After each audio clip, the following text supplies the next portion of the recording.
Assalamualaikum warahmatullahi wabarakatuh. Di sini kami akan menjelaskan ringkasan podcast dari Gita Wirjawan yang berjudul Bumi Sedang Demam, Sudahkah Semua Paham?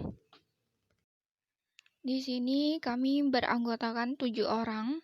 Yang pertama ada Rizky Apriani, kedua Rahmi Utami, ketiga Rahmalia, keempat Salsa Eldisa Melviana, yang kelima Sally Agustini, yang keenam Risma Duma Purba, dan yang terakhir Rizkia Intan Wijaya. Apa itu kesepakatan Paris atau Paris Agreement? Jadi Paris Agreement ini sebuah persetujuan yang di bawah kerangka UNFCCC.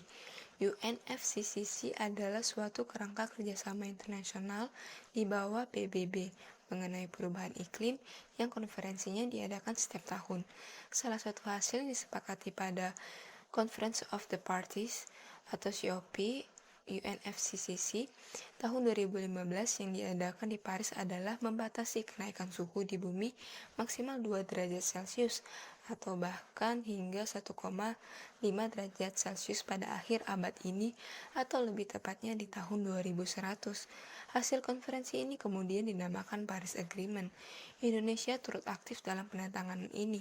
Indonesia harus menyerahkan dokumen Nationality Determined Contribution kepada Sekretariat UNFCCC. Indonesia menyatakan komitmen emisinya sebesar 29% dengan upaya sendiri dan atau 41% dengan bantuan internasional. Sebelum konferensi Paris ini, ada namanya Protokol Kyoto, yang tentunya konferensi ini diadakan di Kyoto, Jepang, tepatnya pada tahun 1997, yang hasilnya mengurangi emisi gas rumah kaca paling sedikit 5%. Jadi dulu Protokol Kyoto kita punya tanggung jawab bersama, tapi tetap dibedakan berdasarkan dosa historis. Istilahnya negara boleh berkontribusi sesuai uangnya berapa. Di sini masih sering orang membahas mengenai krisis iklim. Orang-orang paham mengenai polusi ataupun bencana, tetapi kuncinya di sini adalah urgensi. Perlu ditekankan bahwa waktu kita membatasi demam di bumi pada 1,5 derajat Celcius itu 8 tahun lagi. Proses 8 tahun ini akan lama. Jadi di sini kita punya masalah selain free rider, yakni masalah yang suka menunda-nunda. Jadi jika ada isu yang dianggap lebih urgent atau lebih penting, maka isu krisis iklim ini dianggap lebih lama, maka orang-orang akan menundanya.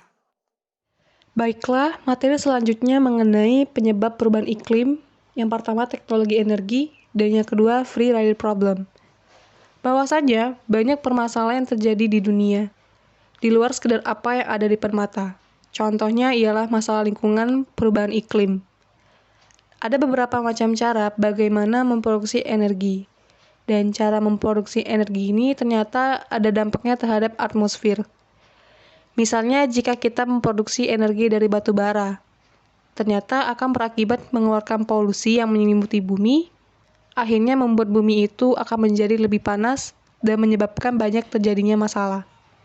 Sejak revolusi industri di abad 19, kita sudah banyak membakar atau mengeluarkan asap-asap polusi untuk memproduksi energi, yang dimana ternyata berakibat terjadinya perubahan iklim.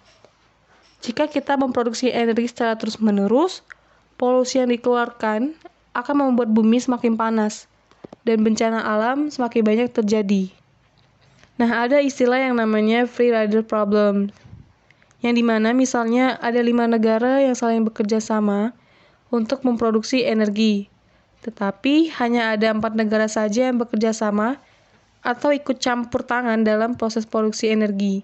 Dan satu negara ini tidak ikut adil dalam bekerja sama atau hanya menikmati hasilnya saja tanpa ikut campur tangan. Seharusnya setiap negara itu harus saling bekerja sama untuk membuat energi yang diproduksi dengan cara tidak menyebabkan polusi, dan yang nantinya menguntungkan untuk negara yang tidak ingin atmosfernya terpolusi. Itu saja yang bisa saya sampaikan. Materi selanjutnya akan dibacakan oleh Rizky Apriani. Terima kasih. Baiklah, perkenalkan saya Rizky Apriani. Di sini saya akan membahas mengenai dampak dari perubahan iklim. Yaitu bumi sekarang sudah demam. Kondisi keadaan sekarang itu sudah demam 1,1 derajat Celcius. Setelah kesepakatan Paris, para ilmuwan berpendapat bahwa pemanasan global itu tetap dalam kondisi aman ketika 1,5 derajat Celcius ataupun sampai dengan 2 derajat Celcius. Itu pun sudah berada di ambang batas.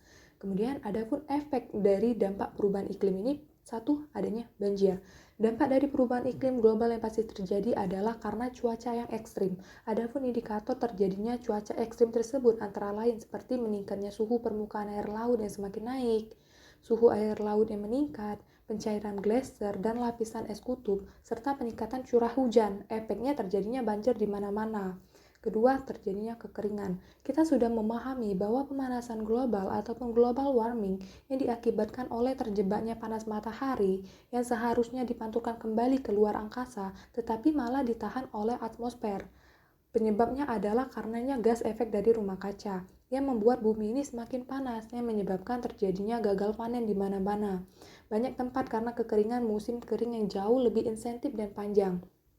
Datanya juga menunjukkan bukan hanya frekuensi tapi intensitas dari bencana-bencana ini juga semakin meninggi. Ketiga, yaitu terjadinya kebakaran hutan di negara lain, di mana bukan hanya di Indonesia tetapi negara luar seperti di Australia juga terjadinya kebakaran hutan akibat atau yang dikenal dengan istilah heat waves ataupun gelombang panas di Amerika dan di Eropa. Banyak juga yang sampai meninggal karena heat waves ini. Hal ini dirasakan karena memang dunia ini sudah demam. Baiklah, selanjutnya pembahasan materi akan disampaikan oleh Rizkia Intan Wijaya. Selanjutnya, efek rumah kaca. Efek rumah kaca adalah kemampuan atmosfer untuk mempertahankan suhu udara panas yang nyaman dalam perubahan nilai yang kecil. Unsur pembentuk efek rumah kaca ialah gas rumah kaca yang menahan panas keluar dari bumi. Peran utama adanya efek rumah kaca adalah suhu udara di bumi dapat berada pada nilai yang nyaman bagi makhluk hidup. Tanpa efek rumah kaca, bumi akan memiliki suhu rata-rata yang sangat dingin, serta dapat membahayakan keberlangsungan hidup dari makhluk hidup. Efek rumah kaca pertama kali diusulkan oleh Joseph Fourier pada tahun 1824, merupakan proses pemanasan permukaan suatu benda langit, terutama planet atau satelit, yang disebabkan oleh komposisi dan keadaan atmosfernya. Efek rumah kaca pada bumi dapat terpisah untuk menunjuk pada dua hal yang berbeda. Yang pertama, efek rumah kaca alami yang terjadi secara alami di bumi. Selanjutnya, efek rumah kaca ditingkatkan terjadi akibat kegiatan manusia seiring dengan pemanasan global. Selanjutnya, efek rumah kaca disebabkan karena meningkatkan konsentrasi gas karbon dioksida dan gas-gas lainnya di atmosfer ini. Baiklah, saya sekaligus ini saya akan menjelaskan mengenai penyelesaian masalah lingkungan. Ada dua pandangan mengenai penyelesaian masalah lingkungan. Yang pertama ada pendapat dari Pak Gita, yang dimana solusi masalah lingkungan itu bukan dari policy, tetapi berasal dari teknologi yang digunakan. Faktanya, kesepakatan Paris yang telah dilakukan dari tahun 2000-an sampai hari ini, emisi karbon itu malah naik 35%, justru tidak turun. Dan kontribusi negara-negara berkembang yang besar itu mayoritas dari delta tersebut, sehingga perkembanganlah yang diperlukan. Sedangkan pendapat AFU, solusi masalah lingkungan itu berasal dari public policy. Harus juga mengakomodasikan, harus enabling, harus mendorong transparansi. Kalau tadi banyak biaya-biaya tersembunyi dari polusi, di sini harus ada kebijakan yang bisa menginternalisasi biaya-biaya polusi krisis iklim ini karena lewat kebijakan fiskalnya, lewat undang-undang atau peraturan pemerintahnya, bisa mendorong perilaku individu ke arah yang lebih benar. Nah, dari kedua pandangan tersebut, namun menurut saya, teknologi dan policy dua hal yang tidak dapat dipisahkan. Karena dengan teknologilah kita bisa berkembang dan dengan kebijakanlah yang membuat kita ingin berkembang. Selanjutnya akan dijelaskan oleh Rahmalia. Nah, dari penjelasan sebelumnya, kita sudah melihat penyebab hingga dampak dalam berbagai aspek dari krisis iklim ini. Dan pastinya kita juga sudah paham bahwasanya krisis iklim merupakan sebuah masalah yang sangat perlu untuk ditangani, bukan? Lalu, bagaimana solusi untuk permasalahan krisis iklim ini? Sebenarnya, terdapat banyak sekali solusi atau upaya yang dapat dilakukan untuk menanggulangi krisis iklim. Namun kali ini, kita hanya akan membahas sebanyak 3 solusi yang dapat dilakukan. Yang pertama, yaitu solusi berbasis alam. Karena kesepakatan Paris ialah membatasi suhu bumi maksimal 2 derajat Celcius. Maka untuk mewujudkan hal tersebut, setidaknya sepertiga solusi yang harus digunakan untuk hal itu ialah solusi berbasis alam ini. Misalnya menanam hutan mangrove atau hutan bakau, guna menyedot karbon dioksida dari udara dan menggantinya dengan oksigen. Ini harus dikelola dengan baik. Solusi berbasis alam ini bisa diproduksi dengan biaya yang cukup rendah. Karena kita merupakan negara tropis sehingga memungkinkan untuk hutan hujan ini bisa tumbuh dengan lebat. Kedua, solusi ini dapat hadir dari para aktivis lingkungan, di mana dalam hal ini para aktivis lingkungan harus memiliki kreativitas dalam membahas atau menyiarkan mengenai isu krisis iklim ini. Tidak dengan bahasa yang sulit hingga dapat dengan mudah dipahami oleh masyarakat luas, dan pada akhirnya akan lebih mudah untuk mengajak mereka bekerja sama dalam melindungi iklim bumi. Dan yang terakhir, solusi ini merupakan solusi yang tidak kalah penting dari 2 solusi sebelumnya, di mana dalam hal ini peran pemerintah juga dibutuhkan dalam misi menanggulangi krisis iklim ini. Dibandingkan dengan aksi individu, kebijakan publik dengan gerakan mengurangi emisi karbon sebenarnya mampu bergerak lebih cepat untuk mengurangi emisi.